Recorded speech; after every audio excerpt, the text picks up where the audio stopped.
¿Qué come un hombre que sabe que mañana va a morir? Coge pan. Pan sencillo. No un croissant, no una barra artesana, no ese pan de masa madre tan de moda que hoy pagáis a precio de oro en cualquier obrador con encanto. Lo parte en pedazos. Y ese gesto se convertirá, 2000 años después, en uno de los rituales más repetidos de toda la historia de la humanidad. Pero aquí viene lo interesante. El pan que Jesús tuvo entre las manos en la última cena no se parece físicamente en nada al pan que comemos hoy, ni siquiera al más sano, de masa madre, integral, ecológico, con sello y todo. La diferencia no está en el simbolismo, está en la fibra. Según algunas estimaciones, hasta 6 veces más. Hoy voy a desmontarlo paso a paso. ¿Qué grano se cultivaba en Judea en el siglo I? ¿Cómo se molía? ¿Qué se hacía con la masa? ¿Por qué no tenía tiempo de fermentar como entendemos hoy la fermentación? ¿Y por qué aquello que parecía el pan pobre de los pobres era en realidad lo que la nutrición actual llamaría un superalimento? Y al final entenderéis por qué el pan de masa madre no es el pan más sano, como nos venden ciertas marcas y panaderías, sino apenas una sombra pálida de lo que se comía hace 2000 años. Y no es solo teoría. Hay pruebas enterradas en el desierto de Judea, literalmente carbonizadas, que confirman buena parte de lo que os voy a contar. Pero vayamos por partes. Vamos allá. Lo primero que hay que entender, el pan de la última cena no es una idea abstracta. Es un producto concreto, documentado históricamente. La matzá, el pan ácimo de la Pascua judía, el Pesaj. Según la tradición judía, durante el Pesaj está prohibido cualquier pan fermentado, el hametz. La masa no podía fermentar más de 18 minutos desde el contacto de la harina con el agua. Es una norma religiosa estricta, no un accidente culinario. Así que el pan que partió Jesús no podía parecerse en absoluto al pan esponjoso y aireado de masa madre al que estamos acostumbrados hoy. Era una torta plana y compacta. Pero si la masa no tuvo tiempo de fermentar, ¿significa eso que era menos saludable? La lógica nos dice que la fermentación suele mejorar la absorción de nutrientes. Pero no saquéis conclusiones todavía. Más adelante descubriréis que precisamente la ausencia de fermentación larga, combinada con el tipo de grano, produjo un efecto inesperado. Y esto es solo el principio de la historia. Porque, más allá de cómo se preparaba la masa, lo verdaderamente decisivo es con qué se preparaba. Y ahí empieza lo bueno. El trigo moderno, con el que se hace el 95% del pan que se vende hoy, incluido casi todo el que compráis en Mercadona, Carrefour o en vuestra panadería de barrio, es el resultado de más de medio siglo de selección genética. Tras la Revolución Verde de los años 60, el trigo se seleccionó deliberadamente para ser más bajo, más productivo, con un grano blando y fácil de tamizar, pensado para la molienda industrial. Ese trigo tiene mucho almidón y mucho gluten, pero muy poca cáscara de salvado por cada kilo de harina, porque la molienda moderna la separa casi por completo. En la Judea del siglo VIII no se horneaba con el trigo blando actual, Triticum aestivum, sino sobre todo con escanda o espelta antigua, Triticum dicocum y cebada, dos cereales que hoy se venden como granos ancestrales en la sección bio, a 3 veces el precio de una harina normal. Aquí está la clave. La escanda y la cebada de entonces eran granos enteros, sin refinar, mínimamente procesados. El molino de la época consistía en 2 piedras de basalto, movidas a mano o por un burro. No podía separar el salvado del endospermo con la eficiencia de un molino de rodillos de acero moderno. El resultado era una harina vasta, oscura, con mucha cáscara de grano y, por tanto, con mucha fibra insoluble. La harina de trigo blanca de fuerza actual, con la que se hace el 90% del pan de masa madre en los obradores de nuestras ciudades, tiene entre 2 and 3 grams of fiber por cada 100 grams. La harina integral de granos antiguos, molida a la piedra de forma gruesa, ronda los 10 to 14 gramos de fibra por cada 100 grams, según el grado de molienda. De ahí sale esa cifra, una diferencia de aproximadamente 6 veces. Pero el grano es solo la mitad de la ecuación. Hay otro factor del que casi nadie habla y que pesa tanto como el tipo de cereal. Hasta ahora todo esto podría sonar a reconstrucción teórica. Esto es probablemente lo que pasaba. Pero hay algo mejor que la teoría: la arqueobotánica. En yacimientos como Masada, en el desierto de Judea, los arqueólogos han encontrado semillas y restos de cereales carbonizados que se conservaron gracias al clima extremadamente seco de la zona. Condiciones casi perfectas para preservar materia orgánica durante 2000 años. En cuevas cercanas al Mar Muerto, junto a los famosos rollos de Qumrán, también han aparecido restos de cebada y trigo antiguo, en un estado que ha permitido analizarlos con microscopía y con técnicas de análisis isotópico. ¿Qué muestran esos análisis? Que el grano de la región en el siglo I era mayoritariamente de variedades primitivas, de cáscara dura, lo que en botánica se llama trigo vestido, muy distinto del trigo desnudo que domina hoy los campos de cultivo. El trigo vestido conserva una envoltura fibrosa muy adherida al grano, que solo se puede retirar con un tostado y un machacado laborioso, no con un simple tamiz. Y aquí está el detalle que cambia la conversación. En muchos casos, esa envoltura no se separaba del todo antes de moler, sencillamente porque hacerlo bien costaba un tiempo y una mano de obra que una familia campesina no siempre podía permitirse. Es decir, no es solo que el grano fuera más fibroso por naturaleza, es que, además, el proceso para separar la fibra del resto del grano era tan costoso que, en la práctica, buena parte de esa fibra se quedaba en la harina por pura necesidad económica. Hay un dato más que pocos divulgadores mencionan. Los molinos de mano encontrados en excavaciones de Cafarnaúm y otras localidades de Galilea de esa época, el tipo de piedra rotatoria que probablemente usaba cualquier familia para su pan diario, dejan un patrón de desgaste característico que los especialistas en tecnología antigua asocian a moliendas relativamente vastas, muy distintas del tamizado fino en varias pasadas que sí aparece en molinos romanos urbanos más sofisticados de la misma época, reservados a las clases con más recursos. Esto añade un matiz interesante. El pan que comía la élite romana de la época, con acceso a molinos más avanzados y a un tamizado más cuidado, probablemente ya empezaba a parecerse un poco más al pan blanco moderno. Mientras que el pan del entorno rural de Galilea y Judea, el que probablemente comía la familia de un carpintero de Nazaret, se quedaba mucho más cerca del extremo integral y vasto. Dicho de otro modo, la diferencia de fibra de la que hablamos no es solo una cuestión de época antigua contra época moderna. Ya en el propio siglo I existía una brecha similar entre el pan de los ricos y el pan de los pobres. Solo que hoy esa brecha se ha invertido casi por completo, porque el pan integral de verdad, hecho con molienda gruesa, es hoy el que cuesta más caro. Aquí toca derribar uno de los mitos más arraigados de la alimentación saludable actual, que el pan de masa madre es automáticamente más sano que el pan ácimo. Es solo una verdad a medias. La fermentación larga sí descompone parte del ácido fítico, una sustancia que bloquea la absorción de hierro, zinc y magnesio. En ese sentido, la masa madre suma puntos. Pero la matzá del siglo I tenía su propia base, que compensa esa ventaja. Un procesamiento mecánico y térmico mínimo, con una cocción muy rápida. La masa se amasaba y se horneaba al momento, sobre piedra caliente o en un horno de tandor en cuestión de minutos. Así, la fibra y buena parte de los micronutrientes de la cáscara del grano no tenían tiempo de degradarse por una fermentación larga, ni se perdían en el proceso industrial de varias etapas por el que pasa hoy el grano antes de convertirse en harina de bolsa.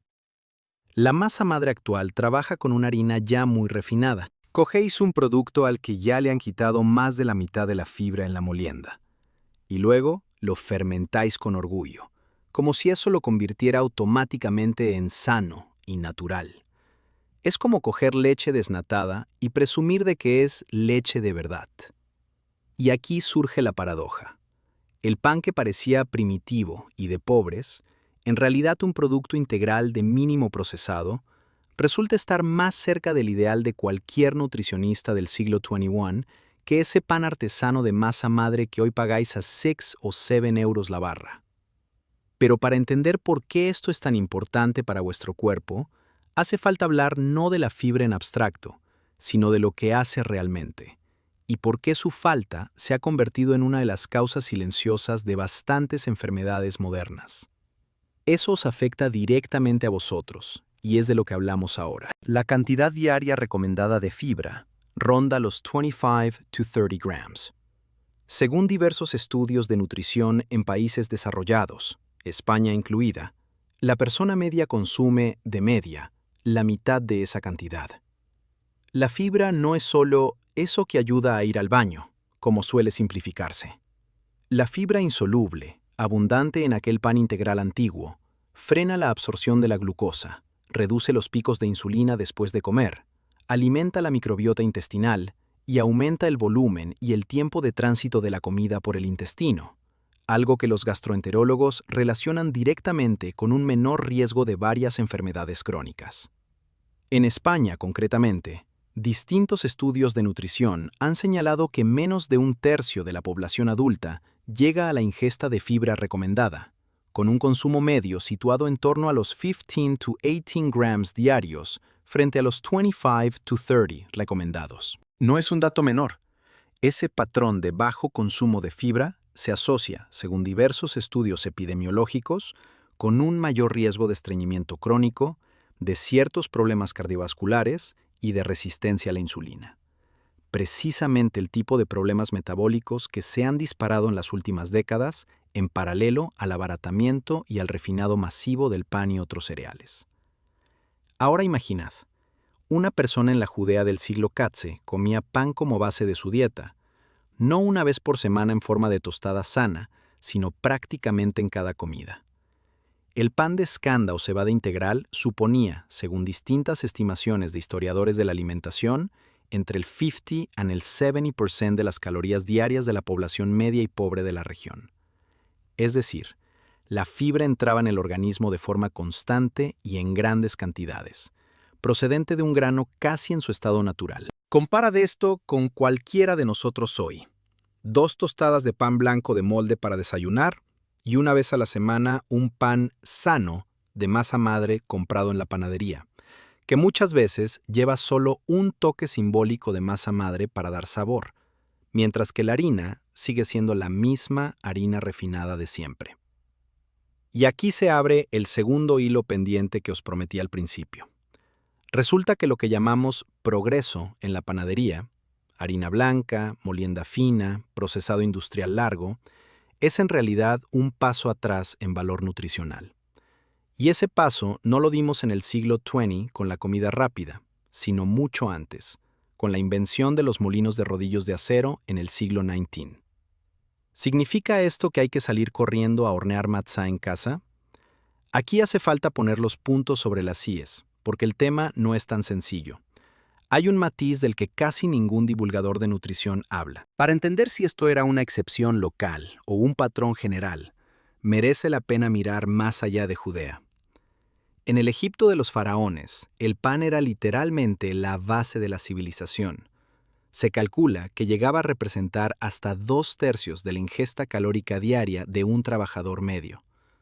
Y los análisis de momias egipcias han revelado algo llamativo: un desgaste dental extremo, muy superior al de las poblaciones actuales, causado precisamente por la cantidad de partículas de piedra de molino y de cáscara de grano que quedaban mezcladas en el pan. Comer aquel pan literalmente desgastaba los dientes. En la Grecia clásica, el pan de cebada, la masa, similar en el nombre y en la idea a nuestra matzá, aunque de origen griego distinto, se consideraba el alimento del pueblo llano, mientras que el pan de trigo más refinado, el artos, era un signo de estatus. Los espartanos, famosos por su dieta austera, comían sobre todo pan de cebada integral, y los propios médicos griegos de la época, autores del Corpus Hipocrático, ya distinguían entre el efecto del pan de cebada, más pesado y laxante, decían, y el pan de trigo blanco, considerado más ligero y digestivo. Sin saberlo, estaban describiendo, con 2500 años de antelación, el mismo mecanismo que hoy explicamos con la palabra fibra insoluble. En Roma, la evolución fue todavía más clara.